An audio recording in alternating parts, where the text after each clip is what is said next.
Assalamualaikum warahmatullahi wabarakatuh. Perkenalkan, nama saya Khairunisa. Saya dari kelas B, jurusan PPKN, Fakultas Ilmu Sosial. Di sini saya akan menyelesaikan tugas ilmu kewarganegaraan saya. Jadi di sini saya akan menjelaskan tentang rumpun keilmuan civics. Civics memiliki beberapa cabang ilmu, diantaranya ilmu politik, ilmu hukum, dan filsafat moral. Akar ilmu civics adalah politik. Secara akademik, ilmu politik merupakan akar keilmuan dari PPKN, terutama mengambil porsi demokrasi politik dan dari ilmu politik. Civics mempunyai tujuan, yaitu smart and good citizen, atau warga negara yang baik dan cerdas. Desirable personal quality, atau kualitas pribadi warga negara tersebut. Lalu ada rasionalisasi, yaitu pembangunan bangsa, pemberdayaan warga negara, dan ada stimulus, yaitu politik atau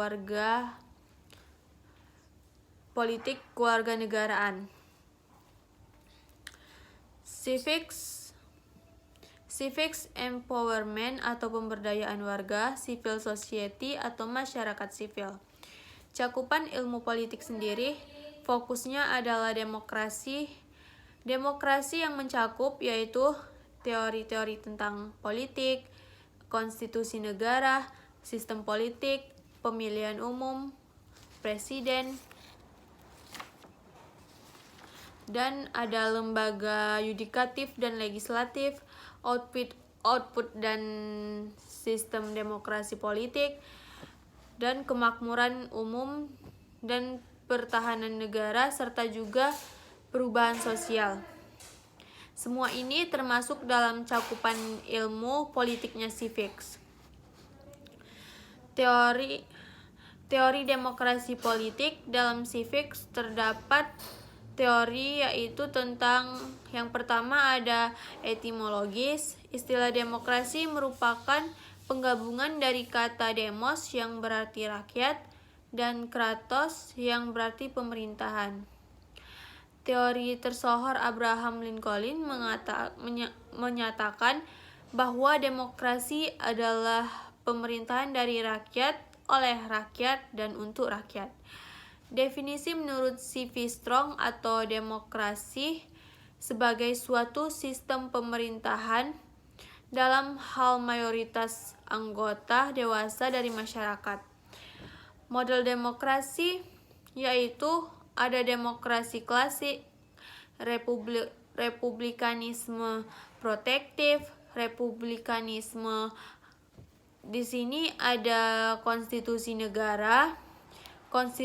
Konstitusionalisme dipahami sebagai spirit bernegara dalam menentukan karakteristik penyelenggaraan negara. Pengertian dan konstitusi adalah keseluruhan sistem ketenagaraan suatu negara yang berupa kumpulan peraturan yang membentuk dan mengatur atau memerintah dalam pemerintahan suatu negara. Lalu ada sistem politik. Sistem politik itu adalah interaksi antara pemerintah dan masyarakat dalam proses pembuatan dan kebijakan yang terkait dengan tujuan kebaikan bersama. Di sini juga ada totaliter, segala keputusan ada di tangannya, dan otoriter, keputusan yang diambil oleh pemerintah itu tidak boleh diganggu-gugat, yaitu presiden bahkan oleh rakyat. Pemilu adalah sarana pelaksanaan kedaulatan rakyat yang dilaksanakan secara langsung, umum, bebas, rahasia, jujur, dan juga adil. Dalam negara kesatuan Indonesia berdasarkan Pancasila dan Undang-Undang Dasar. Di sini juga ada presiden. Presiden memegang kekuasaan eksklusif pemerintahan Indonesia dan merupakan panglima tertinggi. Tentara Nasional Indonesia lalu mengajukan rancangan undang-undang kepada Dewan Perwakilan Rakyat atau DPR, serta mengesahkan rancangan undang-undang menjadi undang-undang. Mahkamah Agung yang mengadili pada tingkat kasasi atau menguji peraturan perundang-undangan, Mahkamah Konstitusi yang mengadili pada tingkat pertama dan yang terakhir, yang putusannya bersifat final untuk menguji undang-undang terhadap Undang-Undang Dasar 1945.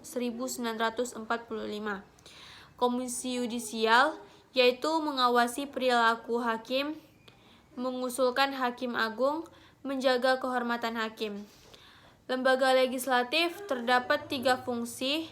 Fungsi legislasi dilaksanakan untuk membentuk undang-undang bersama presiden saja.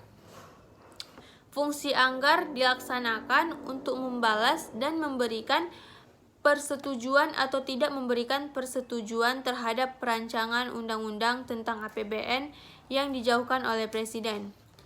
Fungsi pengawasan dilaksanakan melalui pengawasan atas pelaksanaan undang-undang dan APBN.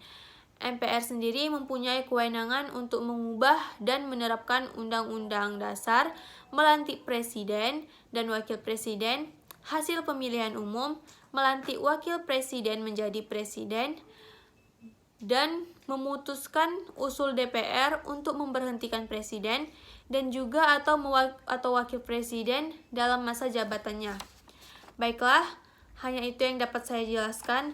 Lebih dan kurangnya saya mohon maaf. Assalamualaikum warahmatullahi wabarakatuh.